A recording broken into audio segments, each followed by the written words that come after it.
कैंची। हम सब कैंची से वाकिफ हैं।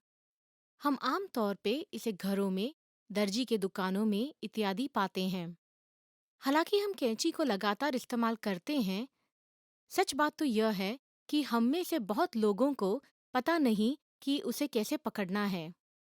अगर हम उसे ठीक ज्ञान के साथ इस्तेमाल करें तो हमारे हाथ और उंगलियों के ऊपर जोर शायद कम पड़ जाए और दुर्घटनाओं की संभावनाएं कम हो जाएंगी। उद्देश्य: इस पाठ के अंत में आप कैंची को ठीक तरह से इस्तेमाल कर पाएंगे। कैंची के लंबे नोकीले ब्लेड और गोल हैंडल होते हैं। ब्लेड हैंडल से भी लंबे होते हैं। उनके इस्तेमाल कागज को ठीक तरह से काटने के लिए किया जा सकता है, इसलिए उनका इस्तेमाल पैटर्न काटने में काम आता है। आप ऐसी कैंची का इस्तेमाल कागज को काटने के लिए या कपड़े को काटने के लिए कर सकते हैं, लेकिन अगर आप इसका इस्तेमाल कागज को काटने पहली बार कर रहे हैं तो इसे सिर्फ कागज काटने के लिए रखिए। आइए अब हम देखेंगे कि कैंची को कैसे इस्तेमाल करें। सबसे पहले अपने अंगूठे को गोल हैंडल के ऊपरी छेद के अंदर डालिए और फिर बीच की उंगली को नीचे की छेद में डालिए। फिर आपको अपनी तर्जनी उंगली को बीच की उंगली के आगे रखना होगा और यह कागज को काटने के लिए सहायता देगी। जब अंगूठे को तर्जनी उंगली और बीच की उंगली से दूर खींचेंगे तब कैंची की प्लेट खुलेगी। ब्लेड के बीच में एक कागज रख के अंगूठे और बीच की उंगली को एक साथ दबाने से प्लेट बंद हो जाती है और बीच के कागज को काटती है। जब आप काटते हैं तब कभी भी प्लेट को पूरी तरह बंद नहीं करनी चाहिए। अब हम देखते हैं कि विशेषज्ञ कैंची के उपयोग में सबसे अच्छे प्रयोग के बारे में क्या सलाह देते हैं।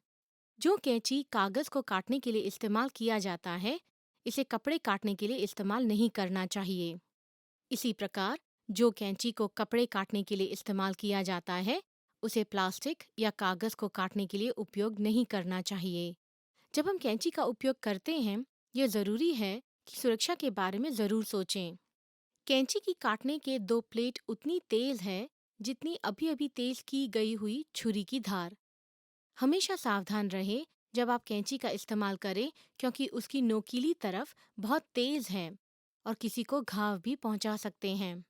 कभी भी बच्चों को कैंची नहीं दें। कैंची के इस्तेमाल के बाद उसे भविष्य के इस्तेमाल के लिए ठीक से रखना चाहिए। कैंची के इस्तेमाल के बाद हमेशा उसे एक मुलायम सूखे कपड़े से पोंछें।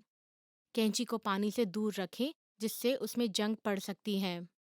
अगर कैंची के ब्लेड खोलने और बंद करने में बहुत सख्त है तो पिवट स्क्रू के ऊपर एक बूंद खनिज तेल डालें।